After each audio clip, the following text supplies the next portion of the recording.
웨비나 주제는 LLM은 내 브랜드를 어떻게 인식할까인데요. 혹시 화면이 작게 보이시면 그 마우스 오버 하셔가지고 화면을 좀 키우시면 될 것 같습니다. 네, 그럼 진행하도록 할게요. 네, 오늘은 LLM이란 무엇인지, 그리고 LLM의 인사이트를 어떻게 마케팅에 접목시킬 수 있을지 확인해 보는 시간을 갖도록 하겠습니다. 네, 들어가기 전에 간단히 저에 대한 소개를 드리자면, 저는 지난 16년간 여러 브랜드에서 데이터 기반 풀퍼널 미디어 전략을 설계해 왔고, 현재는 젤리피쉬라는 회사에서 거의 4년 동안 일본 한국 마켓의 브랜드 미디어 전략을 담당하고 있는 손혜영이라고 합니다. 먼저 LLM이란 무엇일까요? 네, 말 그대로 대형 언어 모델입니다. LLM은 방대한 온라인 데이터를 학습해서 사람처럼 자연스럽게 말을 하거나 네, 글을 쓸 수 있는 인공지능입니다. 텍스트뿐만 아니라 유튜브 영상이나 자막, 썸네일, 인스타그램의 이미지, 해시태그, 팟캐스트의 음성 내용까지 분석할 수 있는 이제 멀티모달로 진화를 하고 있는데요. 네, 여기 6개의 모델이 소비자들이 정보를 탐색할 때 가장 자주 사용하는 LLM들입니다. 이들이 어떤 콘텐츠를 학습하냐에 따라서 소비자에게 비춰지는 브랜드의 인식도 달라질 수가 있을 것 같습니다. 네, 이제는 서치 엔진 결과 페이지에서도 AI가 먼저 추천을 해주는 시대입니다. 지금 보시는 화면은 이제 구글의 AI 오버뷰 기능으로 사용자 검색을 입력하자마자 AI가 먼저 요약을 하고 브랜드를 추천하고 있죠. 그래서 실제로 몇몇 광고주분들께서는 왜 퍼포먼스가 잘 나오던 핵심 키워드인데 최근에는 이 서치의 로아스가 예전만 못하나요? 뭐 이런 질문을 주시기도 하는데요. 소비자의 콘텐츠 탐색 방식 자체가 AI 기반으로 흩어지기도 했고, 기존 검색 광고보다 자연어 기반 AI 추천에 더 많이 노출되면서 클릭이 분산되고 있기 때문입니다. 네, 그래서 이제 마케터 입장에서는 이 새로운 흐름에 맞춰 콘텐츠 전략과 활용 방식을 재정비할 필요가 있겠죠. 그럼 실제로 얼마나 많은 사람들이 사용하고 있는지 봐보도록 하겠습니다.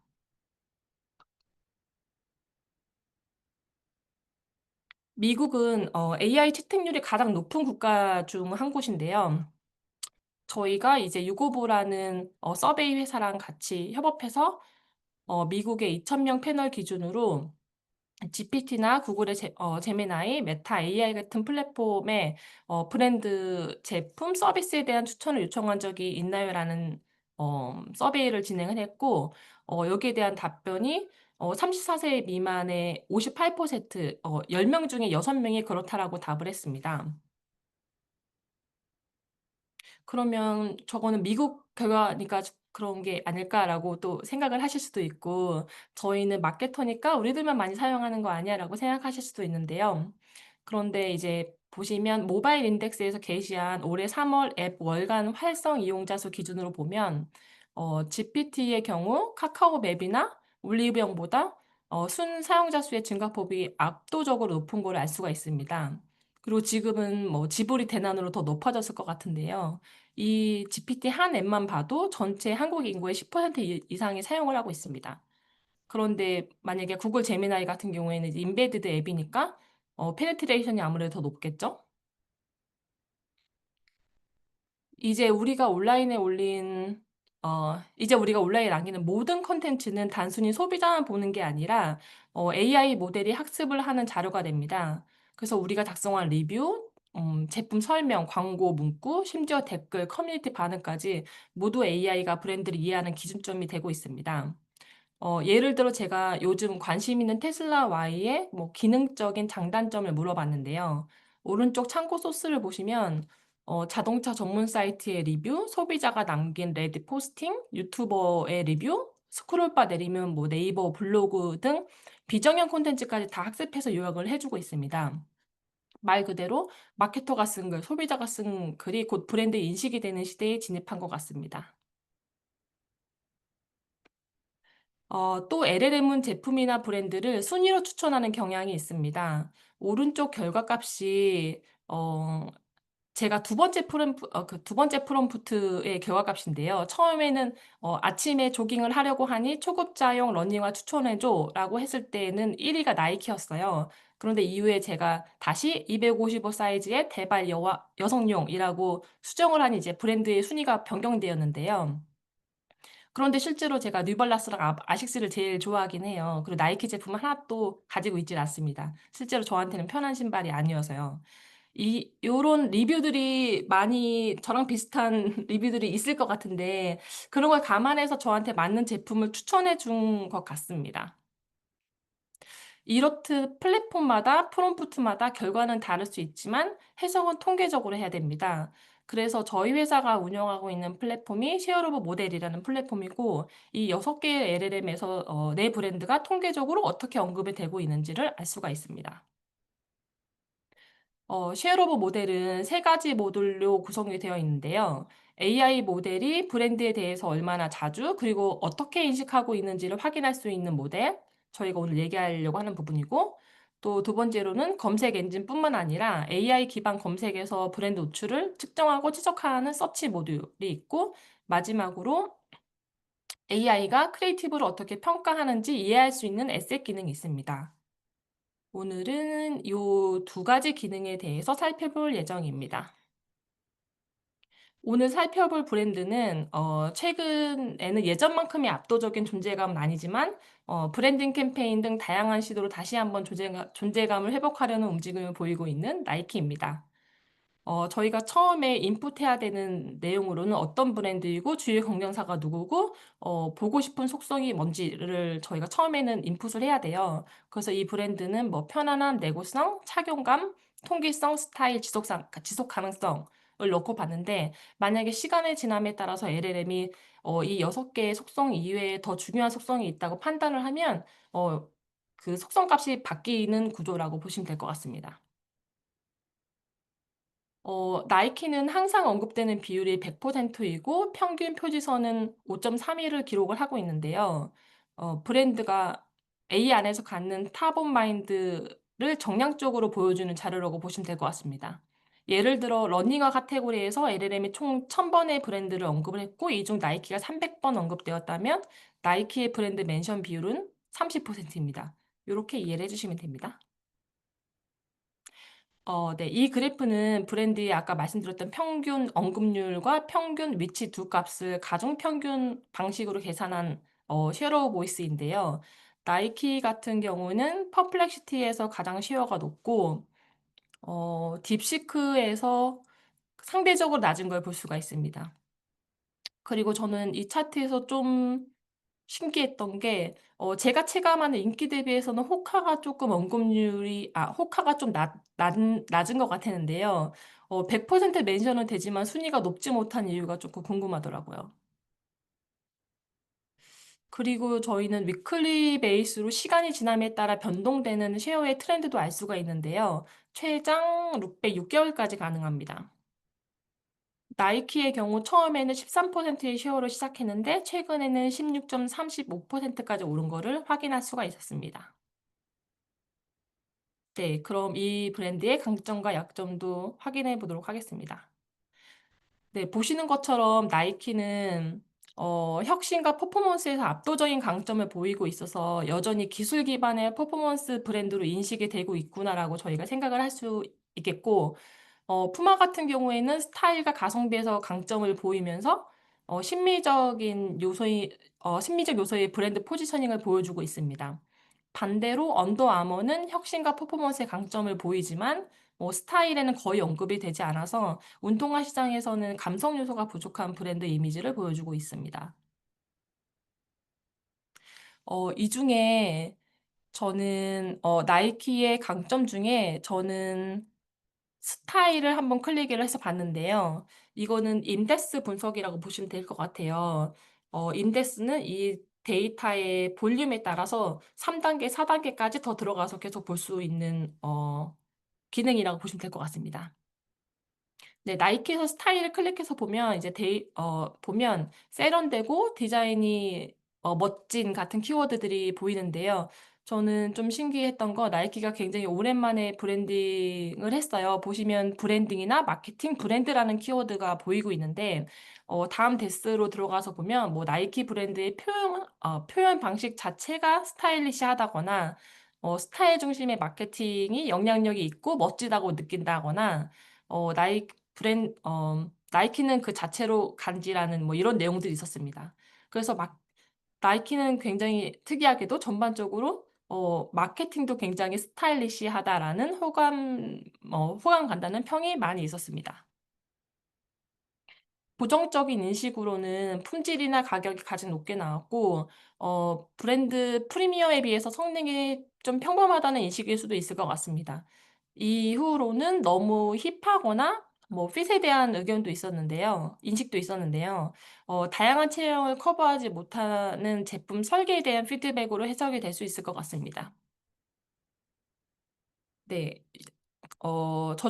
이 중에선 제가 퀄리티를 클릭을 해서 봤고, 네, 들어가서 보면 재고 사이즈 이슈, 내구성 부족, 뭐 품질의 일관성 떨어짐, 발벌이 너무 좁다, 밑창이 미끄럽다, 뭐 한정판이나 너무 고가 위주라는 뭐 인식, 뭐 이런 것들을 볼 수가 있었습니다. 네. 마지막으로 총 6가지 브랜드 속성에 대한 소비자들이 어떻게 평가하고 있는지를 수치로 확인해 볼 수 있는 이밸류에이션 차트인데요. 어 브랜드별로 강점이 뚜렷하게 갈린다는 점이 인상적입니다. 나이키는 핏, 스타일, 편안한 항목에서 주요 경쟁 브랜드 대비해서 가장 높은 점수를 기록을 하고 있습니다. 특히 스타일에서는 4점 후반대로 압도적인 수치를 보여주고 있고 독보적인 강점을 보이고 있습니다.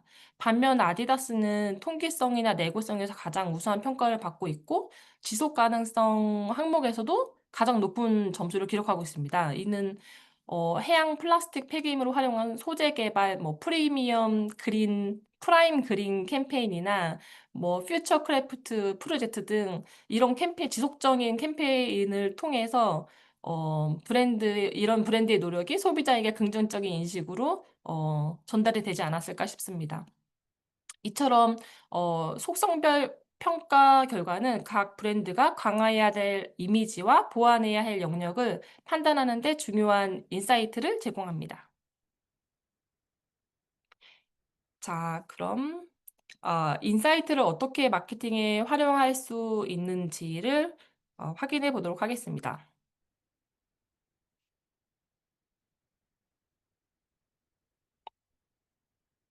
네, 그전에 한 가지 기능을 더 살펴보고 넘어가려고 하는데요.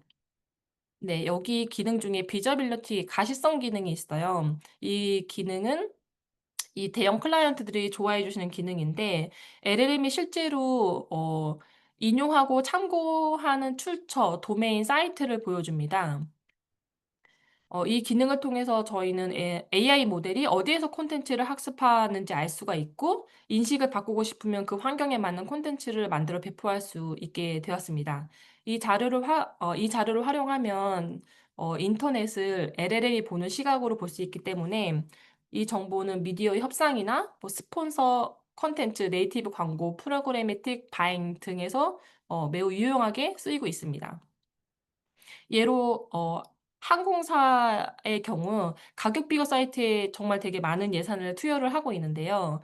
예로 저희로 치면 스카이스캐너 같은 특정 사이트는 모델이 훨씬 더 자주 눈에 띄게 언급을 한다라고 하면 뭐 ABCD 가격 비교 사이트 중에서 뭐 특정 사이트에 좀 더 투자를 많이 할 수가 있겠죠. 그리고 콘텐츠도 저희가 원하는 얻고자 하는 인식대로 좀 더 디벨롭을 해 가지고 배포를 할 수 있을 것 같고요. 네. 그리고 마지막으로 소개할 기능이 옵티마이즈 탭 기능인데요. 이 탭은 지금까지 나온 모든 인사이트를 콘텐츠 브리프 형태로 자동 정리해 주는 도구입니다. 사용 방법은 브리프 생성 버튼을 클릭하고 만들고 싶은 콘텐츠 유형을 선택을 해요. 뭐 기사나 영상, 뭐 메타 포스팅 등을 선택을 하고 뭐 예를 들어서 혁신, 퍼포먼스, 편안함 같은 테마를 강조하고 싶다고 선택을 하면 시스템이 알아서 아까 보여준 인사이트와 키워드를 바탕으로 자동 브리프를 생성해 줍니다. 네. 요런 브리프가 나오는데 한글로 좀 변환해서 보면 이 생성된 브리프에는 영상의 목표, 인사이트의 요약, 영상에서 담아야 할 핵심 메시지, 사용해야 할 키워드, 자막, 설명, 보이스 오버에 쓸 문장 어, 등이 포함되어 있습니다. 이제 LLM이 내 브랜드를 어떻게 생각하고 분석하고 분석하는지 그리고 인사이트를 기반으로 콘텐츠까지 자동으로 만들어주는 도구라고 생각을 해주시면 됩니다. 네, 그리고 에셋 기능은 그 인사이트를 바탕으로 실제 크리에이티브에 어떻게 적용할 수 있을지 보여주는 화면인데요. 뭐 어, 스타일 혁신성, 고유성, 문화적 연관성 등 브랜드가 전달하고자 하는 주요 속성 기준으로 각각의 이미지가 얼마나 그 속성값과 잘 맞는지를 점수화해서 보여준 건데요. 예를 들어 첫 번째 이미지인 런 레디는 스타일 아이콘이 컬처 항목에서 비교적 높은 점수를 받고 있는데 마지막 세 번째 스카이는 아이코닉 점수가 낮아서 전체 스코어가 떨어지는 걸 볼 수가 있습니다. 이렇게 모델이 학습한 브랜드 속성에 맞춰서 이미지 자산을 사전 평가할 수 있다는 거 보시면 될 것 같아요. 캠페인 집행 전에 어, 방향성이 브랜드 정체성과 잘 부합하는지를 검증할 수 있고 또 어떤 속성을 보완하면 좋을지에 대한 피드백도 받을 수 있다는 게 가장 큰 장점입니다. 네, 이렇게 크리에이티브별로 비교해 볼 수 있는 기능들이 있습니다. 네, 케이스 스터디를 알아보도록 할게요. 그 브랜드 이름을 얘기를 할 수는 없는데 동일한 운동화 브랜드고 이 브랜드에서 나온 인사이트를 PMAX에 적용을 해서 나온 케이스를 말씀드리도록 할게요. 이 브랜드는 영한 이미지가 있고 어떤 제품 라인은 스케이트보드화로 포지셔닝을 하고 싶은 니즈가 있는 브랜드였습니다. 네, 보시면 이 브랜드는 전반적으로 젊고 스타일리시한 이미지를 강하게 갖고 있는 반면에 내구성에 대한 아쉬움이 소비자 인식에서 발견되는데요. 먼저 왼쪽에 부정인식을 먼저 살펴보면 쉽게 망가지고 소재가 약하고 유연성이 부족하고 쿠션감이 부족하고 신발 폭이 좁다, 미끄럽다, 너무 어린 느낌이다 같은 피드백이 눈에 띄었습니다. 반면에 긍정적인 인식에서는 스타일리시하고 뭐 클래식하다, 아이코닉하다, 그리고 커스터마이징이 가능하고 다양한 스타일 연출이 된다라는 점이 부각되었습니다. 어, 그런데 한 가지 인상적이었던 부분은 앞에서 말씀드렸던 것처럼 브랜드 측에서 퍼포먼스나 스케이트보드화로도의 확장을 원하는 움직임이 있었는데도 불구하고 관련 키워드는 언급이 거의 되지 않았다는 점인데요. 그래서 이처럼 브랜드가 의도한 방향과 실제 인식 사이의 간극을 확인할 수 있다는 점이 이 분석의 흥미로운 포인트였습니다.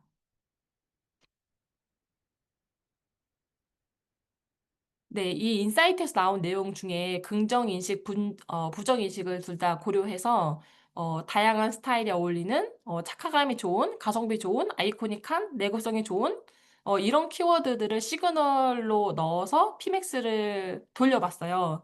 근데 저희가 그 피맥스 시그널 넣을 때 맥스 25개까지 넣잖아요. 근데 그 전에 뭐 스케이트보드화, 뭐 퍼포먼스 이런 것들은 실제로 소비자들도 AI도 그렇게 인식을 하고 있지 않으니까 그런 그 키워드 조합을 좀 변경했다고 보시면 될 것 같고 그렇게 했을 때 동일 예상 기준으로 개입 전 대비해서 임프레션부터 컨버전 밸류까지 모두 굉장히 크게 상승한 것을 볼 수가 있었습니다.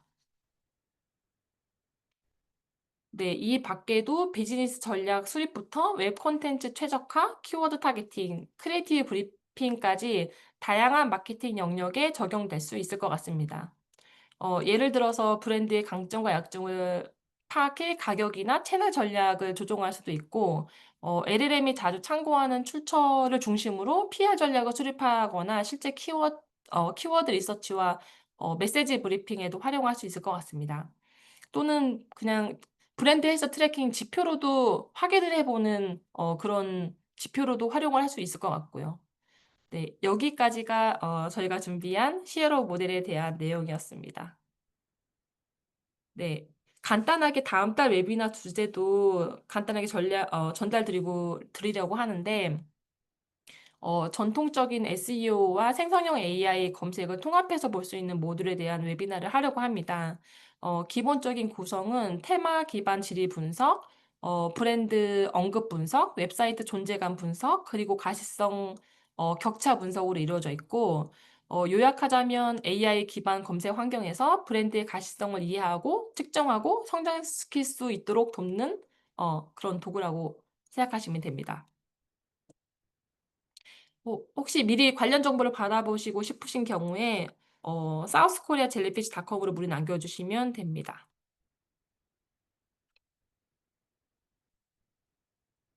네, 여기까지이고 관련해서 질문 있으시면 받아보도록 하겠습니다.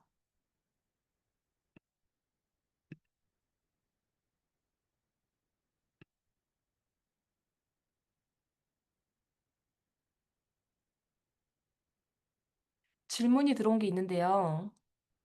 어, 안녕하세요. 피맥스에서 플랫폼별 인사이트도 볼 수 있을까요? 플랫폼별 인사이트, 인스타그램, 유튜브. 어, 그, 제가 질문을 명확하게 이해를 못했는데, 피맥스에서 플랫폼별로 나올 수 있는 거는, 예전에는 그렇게까지 안 나왔는데, 서치에 얼만큼 노출이 됐고, 유튜브나 디스플레이, 혹은 뭐 쇼핑, 지면, 이렇게 플레이스먼트별로 얼만큼 나갔고, 얼만큼 그 컨버전 밸류가 발생했는지, 이렇게는 볼 수가 있어요. 그리고 아까, 저희가 그 개입 전후로 그 키워드 조합을 바꿨다고 말씀드렸잖아요. 그 키워드별로 이제 그 서치 쿼리 리포트가 제공이 되기 때문에 키워드별로, 어, 퍼포먼스가 어땠는지도 확인해 볼 수가 있습니다. 아, 네. 자료는 이 세미나 끝나고 바로 공유 드릴 거고, 서비스 가격 정책, 궁금하다고 말씀 주신 분이 있는데, 서비스는, 네, 이것도 저희가 자료 공유 드릴 때 같이 추가해서 공유 드리도록 할게요.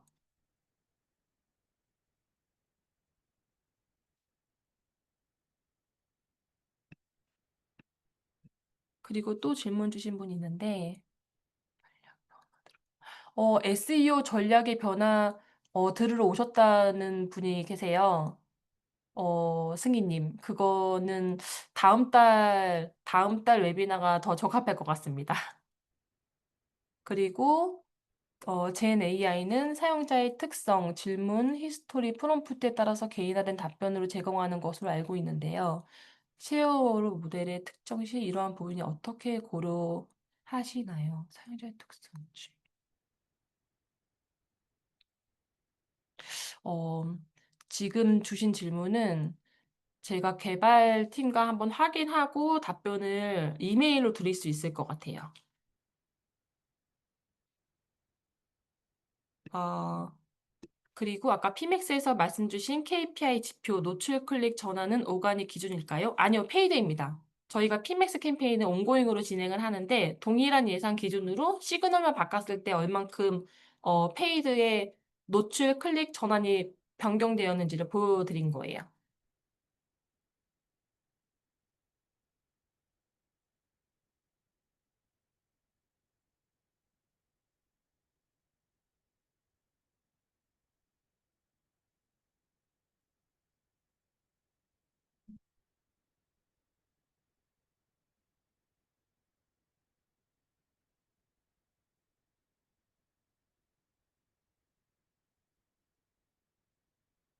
네, 추가 질문이 이제 없으신 것 같은데, 네, 그럼 자료는 저희가 이거 가격이랑 어떻게 운영되는지 대한 정책까지 같이 추가해서 자료 공유 드릴 거고, 그리고 그 개발팀이랑 확인해 봐야 되는 부분은 제가 확인해서 따로 메일 드리도록 할게요.